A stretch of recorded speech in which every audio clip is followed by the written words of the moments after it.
Thank you.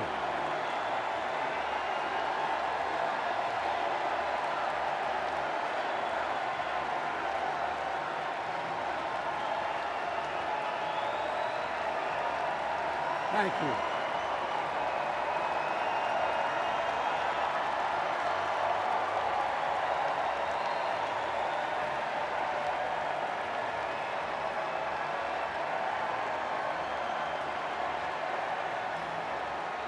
Thank you, thank you, thank you.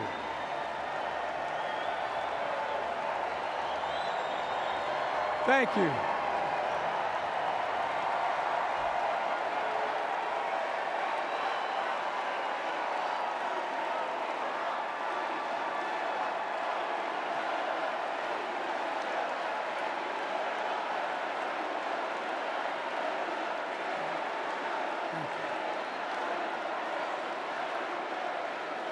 Thank you, thank you, thank you.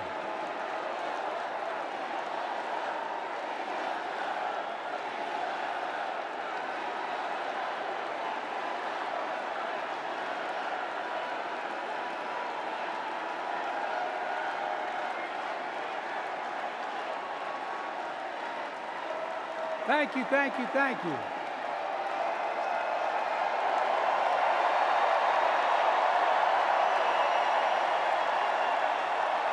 Thank you.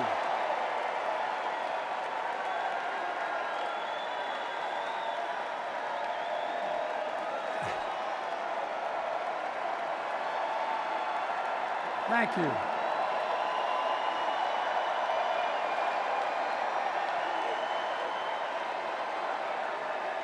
Thank you.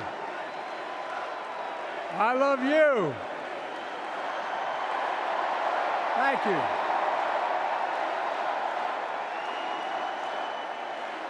Thank you, thank you, thank you.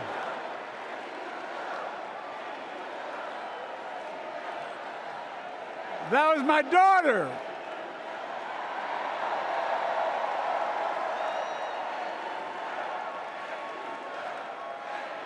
Thank you.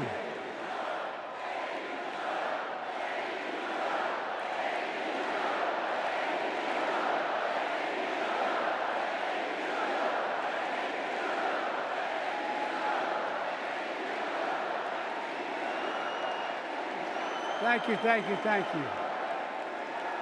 Thank you. Thank you for so. I tell you what.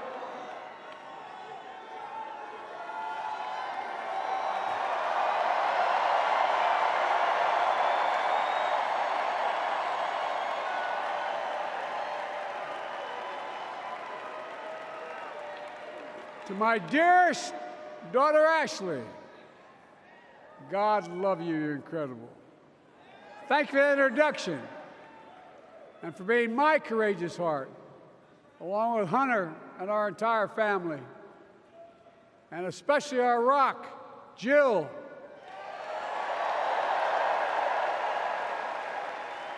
Who, as those of you who know us, she still leaves me both breathless and speechless. Everybody knows her. I love her more than she loves me. She walks down the stairs, and I still get that going boom, boom, boom. You all will know me. No, I'm not kidding. Let's give a special round of applause to our First Lady, Jill Biden.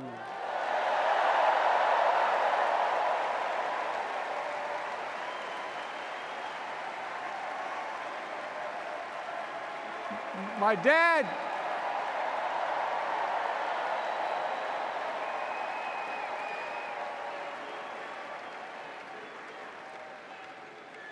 dad used to have an expression, for real. He'd say, Joey, family is the beginning, the middle, and the end. And I love you all. Folks. And America, I love you.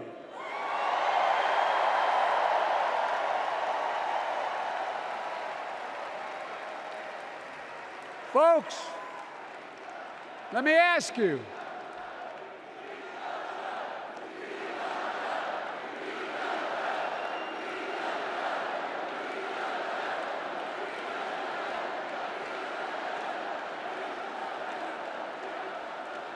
Let me ask you,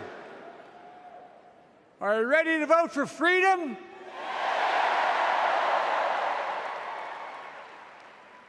Are you ready to vote for democracy and for America? Let me ask you, are you ready to elect Kamala Harris and Tim Walz, President and Vice President of the United States?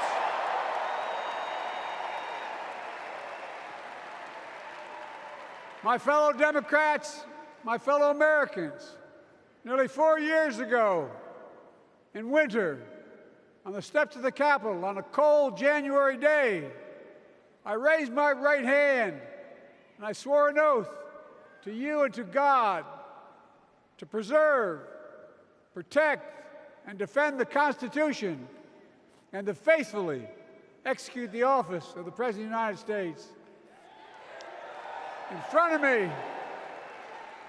of me was a city surrounded by the National Guard. Behind me, a Capitol just 2 weeks before had been overrun by a violent mob. But I knew then, from the bottom of my heart, that I knew now, there is no place in America for political violence. None. You cannot say you love your country only when you win.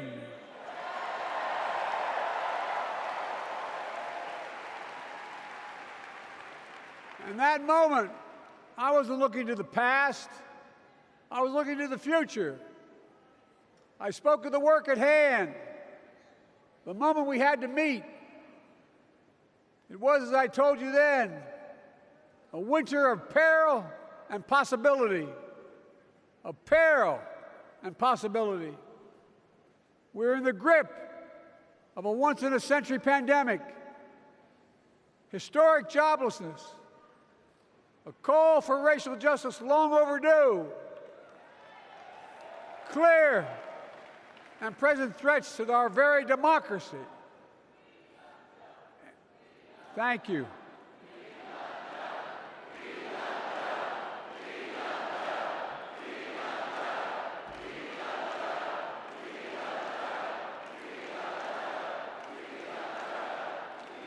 And yet I believed then, and I believe now, that progress was and is possible. Justice is achievable.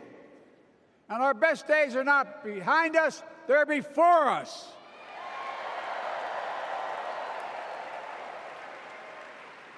Now it's summer. The winter has passed. And with a grateful heart, I stand before you now on this August night to report that democracy has prevailed. Democracy has delivered. And now democracy must be preserved.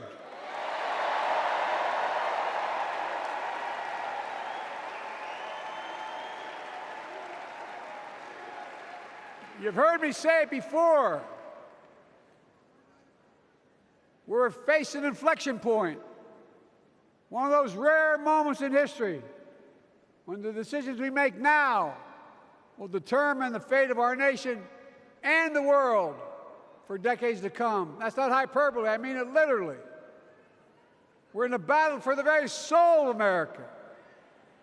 I ran for president in 2020 because of what I saw in Charlottesville in August of 2017.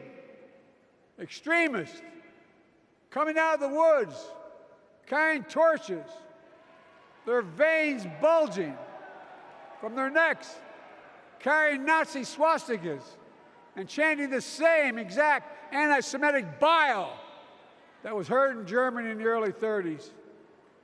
Neo-Nazis, white supremacists, and the Ku Klux Klan, so emboldened by a president then in the White House that they saw as an ally. They didn't even bother to wear their hoods. Hate was on the march in America. Old ghosts and new garments, stirring up the oldest divisions stoking the oldest fears, giving oxygen to the oldest forces that they long sought to tear apart America. In the process, a young woman was killed. When I contacted her mother, I asked about what happened. She told me. When the president was asked what he thought had happened, Donald Trump said, and I quote, "There are very fine people on both sides. My God." That's what he said. That is what he said and what he meant.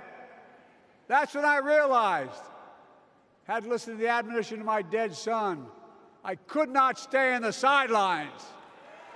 So I ran.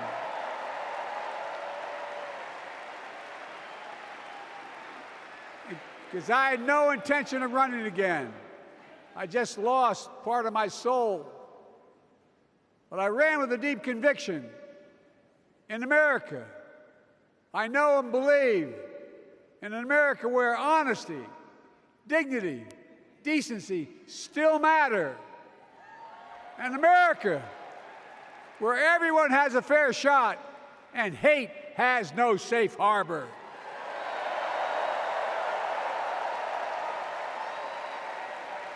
An America where the fundamental creed of this nation, that all of us are created equal, is still very much alive. And a broad coalition of Americans joined with me.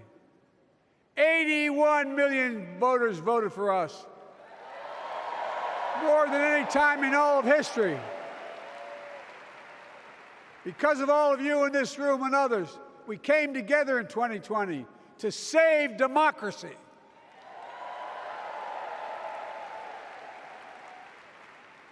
As your president, I've been determined to keep America moving forward, not going back, to stand against hate and violence in all its forms, to be a nation where we not only live with but thrive on diversity, demonizing no one, leaving no one behind, and becoming the nation that we profess to be. I also ran to rebuild the backbone of America, the middle class.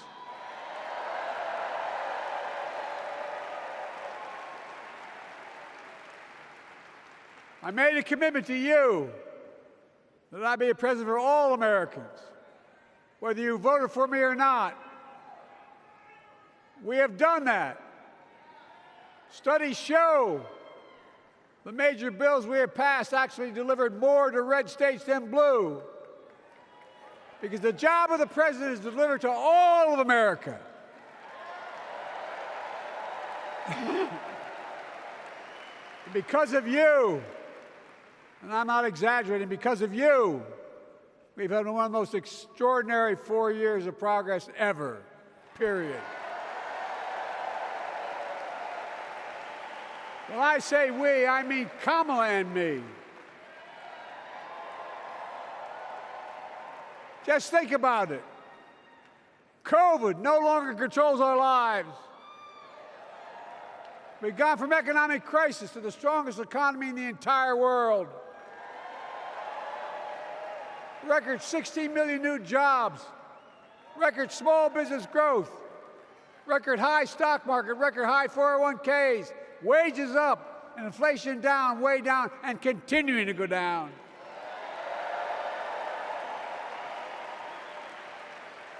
The smallest racial wealth gap in 20 years. And yes, we both know we have more to do, but we're moving in the right direction. More Americans have peace of mind that comes from having health insurance. More Americans have health insurance today than ever before in American history.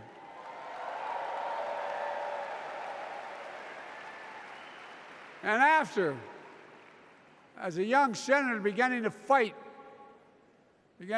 for 50 years to give Medicare the power to negotiate lower prescription drug prices, we finally beat Big Pharma.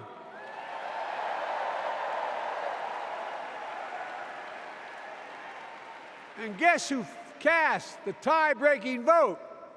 Vice President, soon-to-be President Kamala Harris.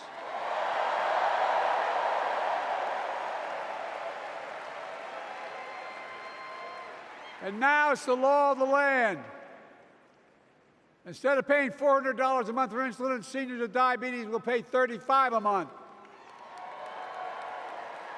The law we passed already includes, starting in January, every senior's total prescription cost can be capped at $2,000 no matter how expensive the drugs they have. And what we don't focus on, and our Republican friends don't seem to understand, our reforms don't just save seniors money, they save the American taxpayers money. You know what we just passed saves? It saved $160 billion over the next decade. That's not hyperbole. It's because Medicare no longer has to pay those exorbitant prices to the big pharma. But look, well, thank you, Kamala, too. Look, folks, how can we have the strongest economy in the world without the best infrastructure in the world? Donald Trump promised Infrastructure Week every week for 4 years, and he never built a damn thing.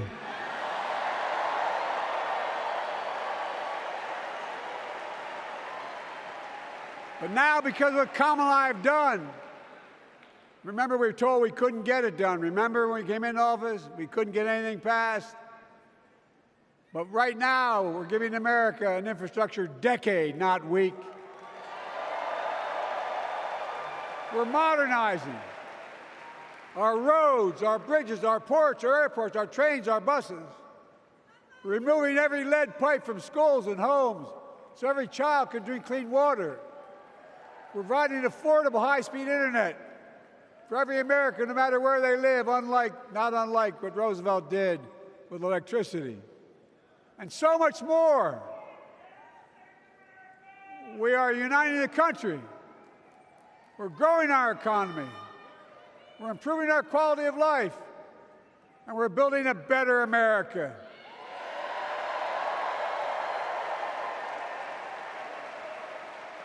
Because that's who we are. How can we be the strongest nation in the world without leading the world in science and technology? After years of importing 90% of our semiconductor chips from abroad, which America invented those chips, our Chips and Science Act meant that private companies from around the world are now investing literally tens of billions of dollars to build new chip factories right here in America.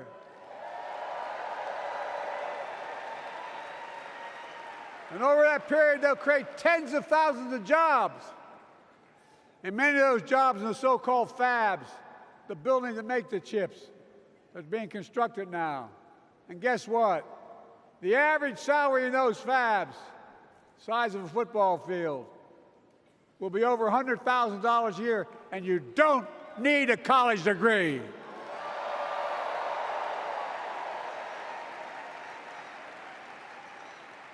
Because of you and so many electeds out there, American manufacturing is back. Where the hell to say we wouldn't lead the world in manufacturing? 800,000 new manufacturing jobs.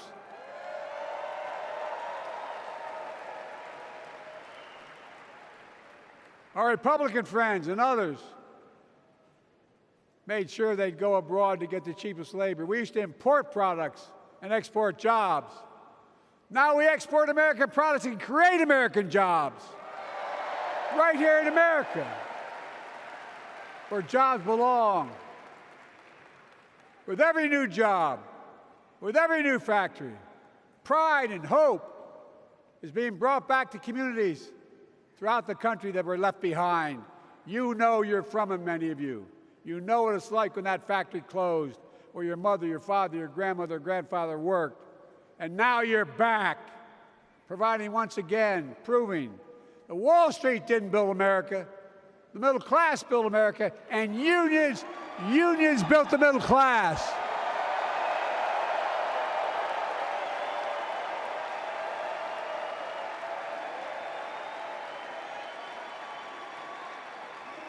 It's been my view since I came to the Senate.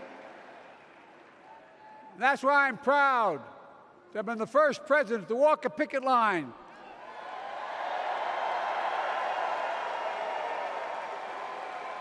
and be labeled the most pro-union president in history, and I accept it. It's a fact.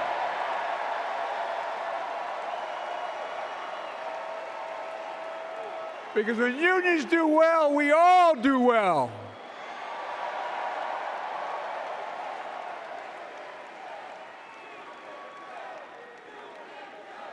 You got it, man.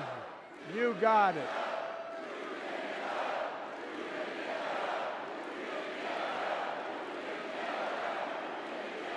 I agree. I'm proud. Look, remember he told we couldn't get anything done because we couldn't get anything done in the Congress? Well, with your support, we passed the most significant climate law in the history of mankind.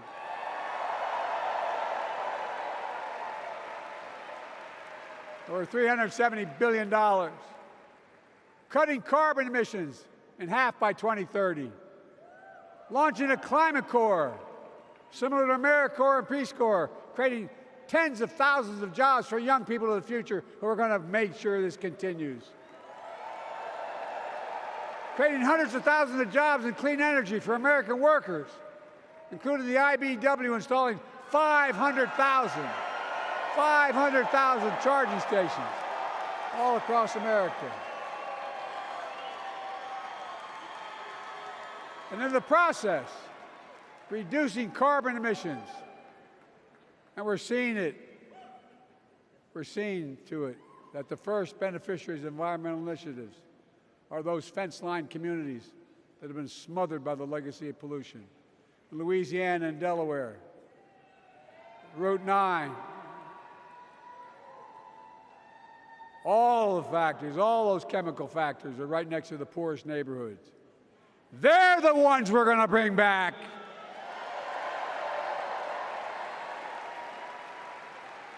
And how? How can we be the greatest nation in the world without the best education system in the world? Donald Trump and the Republican friends, they not only can't think, they can't read very well. Seriously, think about it. Look at their Project 2025. They want to do away with the Department of Education. Well, during the pandemic, Kamala and I helped states and cities get back their schools back open. And we gave public school teachers a raise.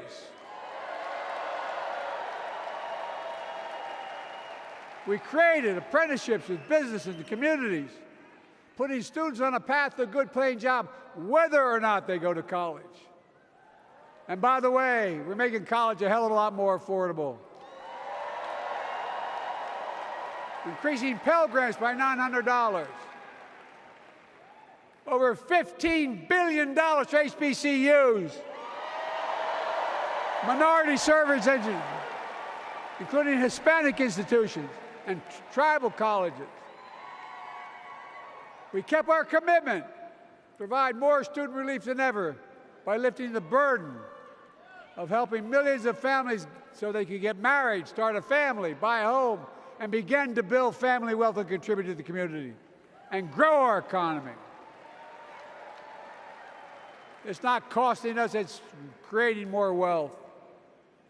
We fundamentally transformed how our economy grows, from the middle out and the bottom up instead of the top down.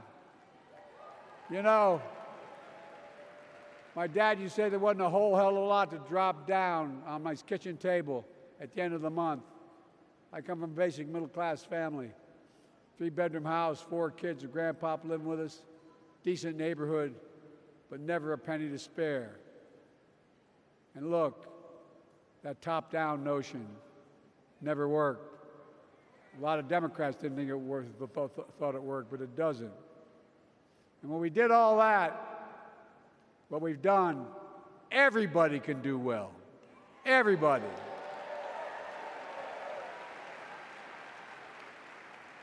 Donald Trump calls America a failing nation. No, I'm serious. But think about this. Think about this. He publicly says to the whole world, I'm going to say something outrageous. I know more foreign leaders by their first names and know them well than anybody alive. Just because I'm so damn old. But I'm not joking. Think of the message he sends around the world when he talks about America being a failing nation.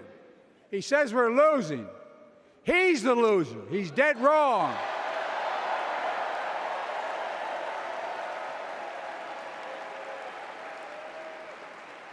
Many of you are very successful people who travel the world. Name me a country in the world that doesn't think we're the leading nation in the world. Without America, not a joke, think about it. I'm being literal. Who could lead the world other than the United States of America? Well, guess what? America's winning, and the world's better off for it. America's more prosperous, and Americans are safer today than under Donald Trump. Trump continues to lie about crime in America, like everything else. Guess what? On his watch, the murder rate went up 30%, the biggest increase in history. Meanwhile, we made the largest investment, Kamala and I, in public safety ever. Now, the murder rate is falling faster than any time in history. Violent crime has dropped to the lowest level in more than 50 years. And crime will keep coming down when we put a prosecutor in the Oval Office instead of a convicted felon.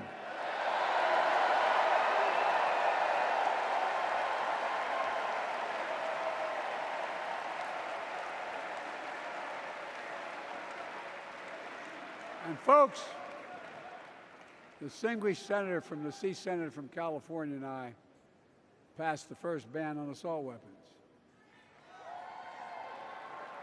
And guess what? It worked.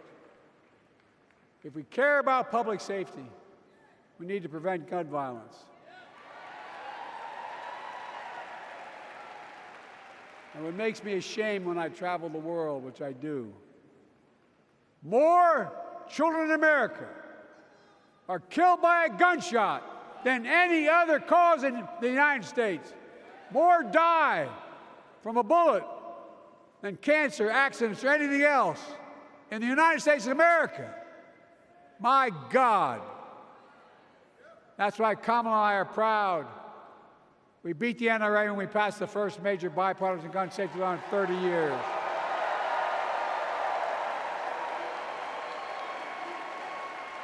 I'm serious. That comes from here. And now it's time to ban assault weapons again.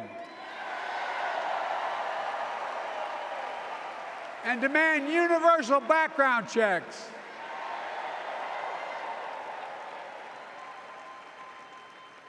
It's hard. I never thought I'd stand before a crowd of Democrats and refer to a president as a liar so many times. No, I'm not trying to be funny. It's sad. Trump continues to lie about the border. Here's what he won't tell you. Trump killed the strongest bipartisan border deal in the history of the United States that we negotiated with the Senate Republicans. It took 4 weeks. Once it passed, and they acknowledged the most expansive border change in American history, he called senators to say, don't support the bipartisan bill, because he said it would help me politically and hurt him politically. My God. No, I'm serious. Think about it. Not a joke. Ask even the press who doesn't like me. They'll tell you that's true. Typically, Trump, once again, putting himself first and America last. Then I had to take executive action. The result of the executive action I took Border encounters have dropped over 50%. In fact, there are fewer border crossings today than when Donald Trump left office. And unlike Trump, we will not demonize immigrants, saying they're the poison of blood of America. Poison the blood of our country. Kamala and I are committed to strengthening legal immigration, including protecting dreamers and more.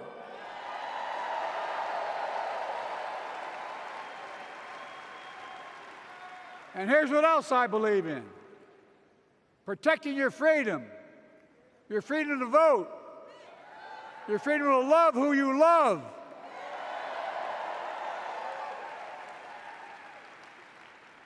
and your freedom to choose.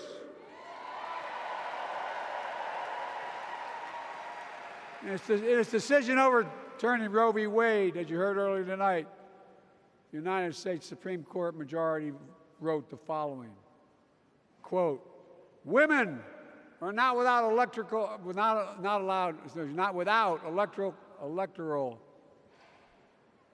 or political power." No kidding. MAGA Republicans found out the power of women in 2022. And Donald Trump is going to find out the power of women in 2024. Watch.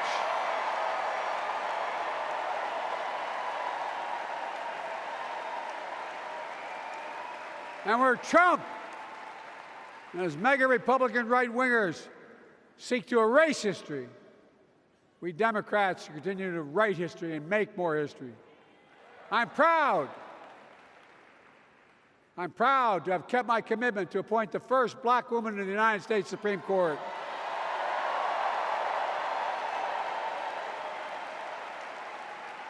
Ketanji Brown Jackson,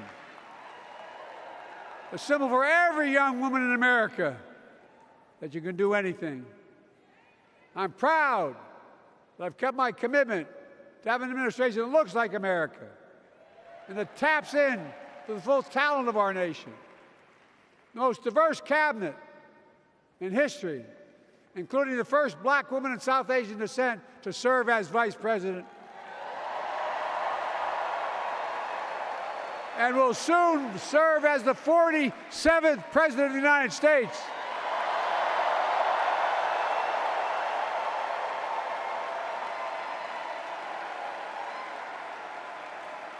She is good. Look. Thank you, Kamala.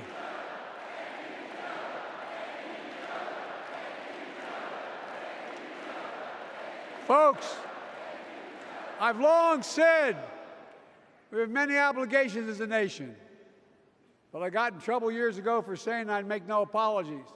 We have only one truly sacred obligation: to prepare and equip those we send to war and care for them and their families when they come home and when they don't. That's why I'm so proud to have written and signed the PACT Act, one of the most significant laws ever, helping veterans and their families exposed to toxic materials like burn pits in Agent Orange. I was around during the Vietnam War. It's hard. Nobody was able to prove that their illness was the consequence of Agent Orange. And no one was able to prove initially that because they lived in burn pits like my son lived next to in Iraq for a year, that it was the cause of their illness. But because of the PACT Act, a surviving spouse with 2 children is now eligible for a stipend of about $3,000 a month. And those children who lost a parent are eligible for tuition benefits to go to college and to get job training. It's already helping over 1 million veterans and their families just so far. Well, I love them, and I'm so proud of my son's service. We get it. But guess who doesn't get it? and doesn't respect our veterans. We know from his own Chief of Staff, the four-star General John Kelly, that Trump, when in Europe, would not go to the grave sites in France. The brave service members who gave their lives to this country, he called them suckers and losers. Who in the hell does he think he is? Who does he think he is? There's no words for a person. They are not the words of a person not worthy of being commander-in-chief, period. Not then, not now, and not ever. I mean that. I mean that from the bottom of my heart.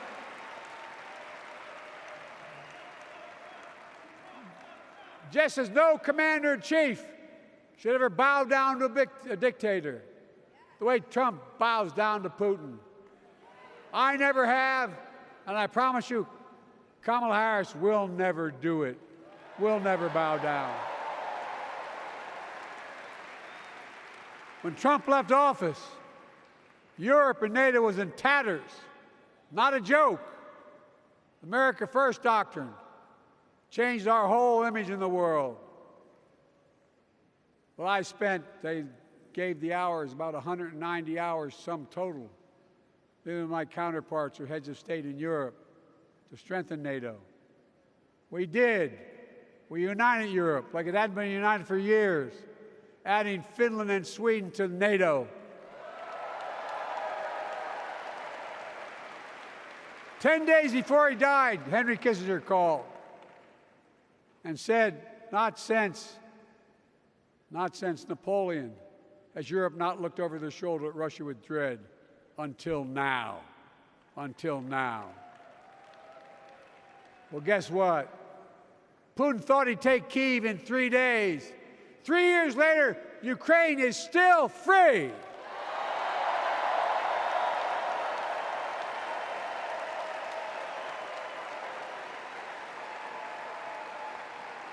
When I came to office, the conventional wisdom was that China would inevitably surpass the United States. They haven't noticed. No one's saying that now.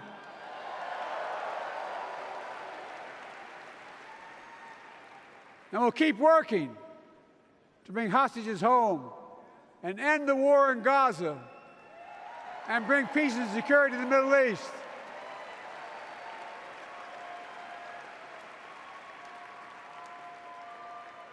As you know, I wrote a peace treaty for Gaza. A few days ago, I put forward a proposal that brought us closer to doing that than we've done since October 7th. We're working around the clock, my Secretary of State, to prevent a wider war and reunite hostages with their families and surge humanitarian health and food assistance into Gaza now. To end the civilian suffering of the Palestinian people, and finally deliver a ceasefire and end this war.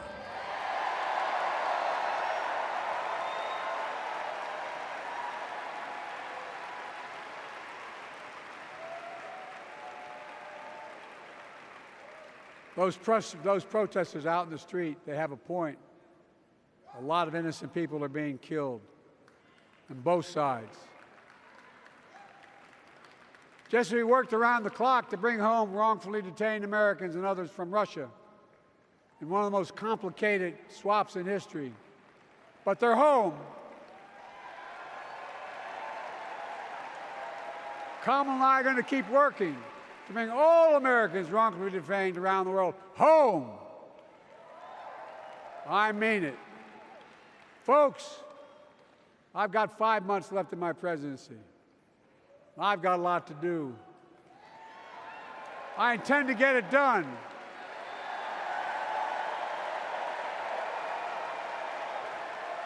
It's been the honor of my lifetime to serve as your president. I love the job, but I love my country more. I love my country more. And all this talk about how I'm angry at all those people who said I should step down, that's not true.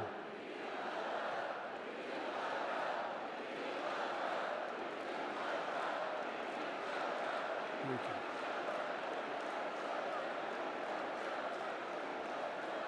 I love my country more, and we need to preserve our democracy. In 2024, we need you to vote. We need you to keep the Senate. We need you to win back the House of Representatives. And above all, we need you to beat Donald Trump.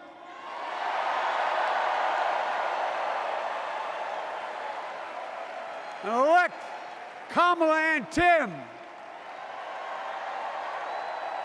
President and Vice President of the United States of America.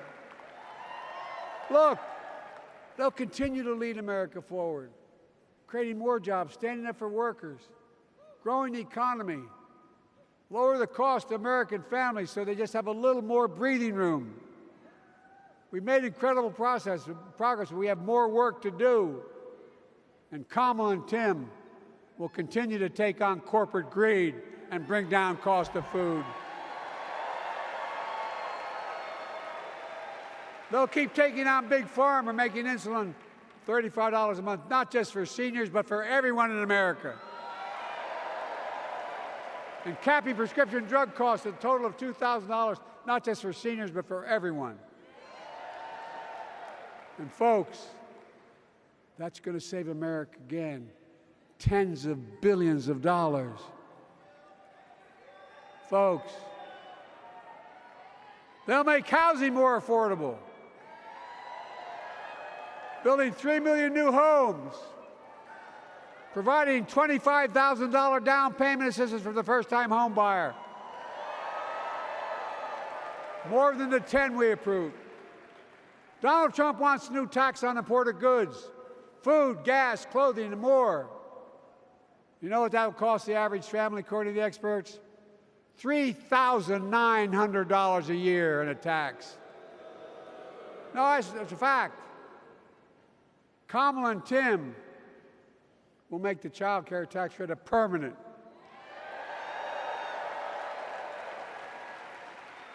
Lifting millions of children out of poverty and helping millions of families get ahead. But you know what Trump has? He created the largest debt any president had in 4 years with his $2 trillion tax cut for the wealthy. Well, Trump has a new plan. He wants to provide a $5 billion tax cut for corporations and the very wealthy. Put us further in debt. And folks, you know we have 1,000 billionaires in America. You know what their average tax rate they pay? 8.2%. If we just increased our taxes we proposed to 25%, which isn't the highest tax rate even, it would raise $500 billion new dollars over 10 years. They'd still be very wealthy. Look, Kamala and Tim are going to make them pay their fair share. They'll protect Social Security and Medicare. Trump wants to cut Social Security and Medicare. Kamala and Tim will protect your freedom. They'll protect your your right to vote. They'll protect your civil rights. And you know Trump will do everything to ban abortion nationwide. Oh, he will. You know Kamala and Tim will do everything they possibly can. That's why you have to elect a Senate and a House to restore Roe v. Wade.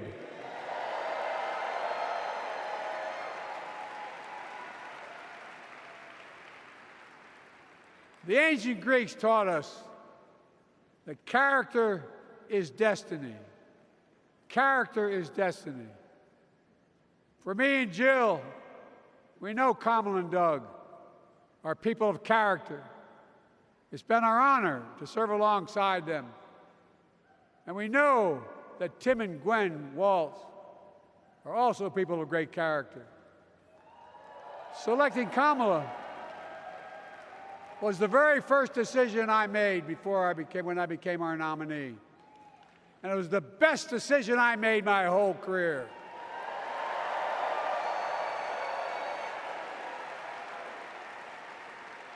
We've not only gotten to know each other, we've become close friends. She's tough, she's experienced, and she has enormous integrity, enormous integrity. Her story represents the best American story. And like many of our best presidents, she was also vice president. That's a joke.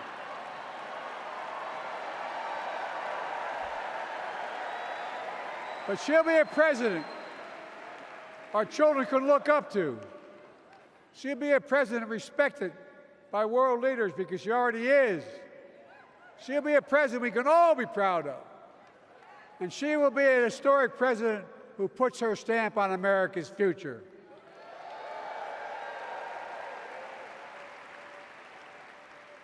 This will be the first presidential election since January 6th.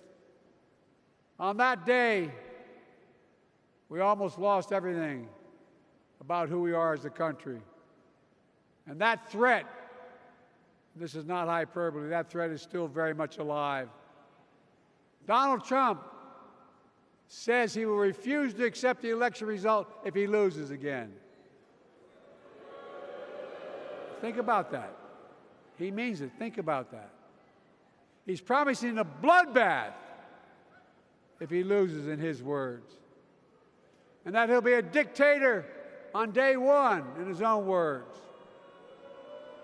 By the way, this sucker means it. No, I'm not joking. Think about it. Anybody else said that in the past, you'd think he was crazy. He is crazy, but you'd think it was an exaggeration, but he means it. We can't let that happen. Folks, all of us carry a special obligation. Independents, Republicans, Democrats. We saved democracy in 2020, and now we must save it again in 2024.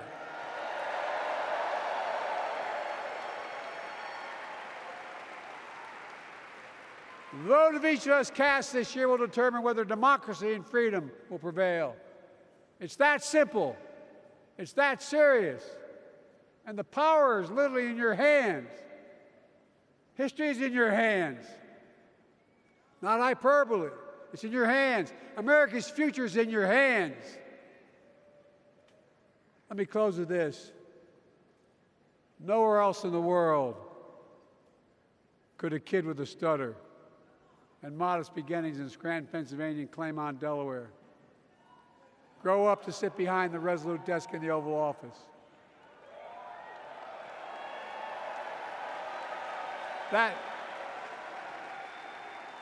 That's because America is and always has been a nation of possibilities.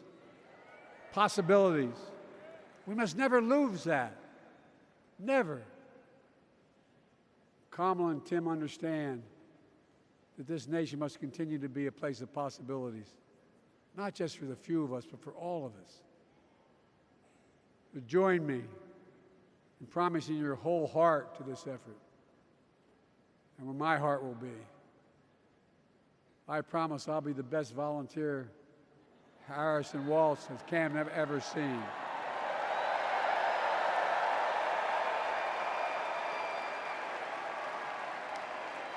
Each of us has a part in the American story.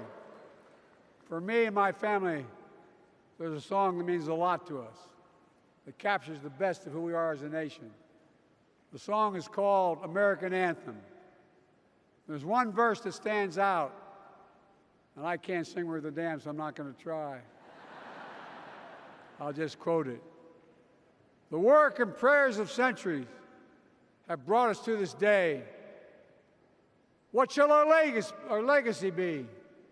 What will our children say? Let me know in my heart, when my days are through, America, America, I gave my best to you.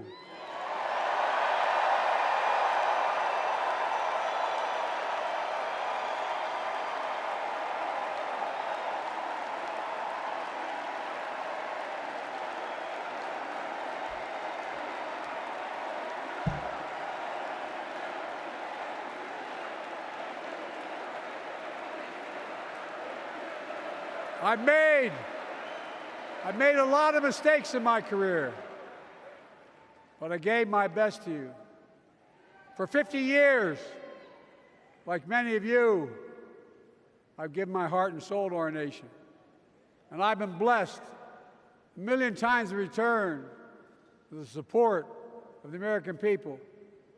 I've either been too young to be in the Senate because I wasn't 30 yet, and too old to stay as president. But I hope you know how grateful I am to all of you. I can honestly say, and I mean this from the bottom, give you my word as a Biden, I can honestly say I'm more optimistic about the future than I was when I was elected as a 29-year-old United States Senator. I mean it. Folks, we just have to remember who we are. We're the United States of America.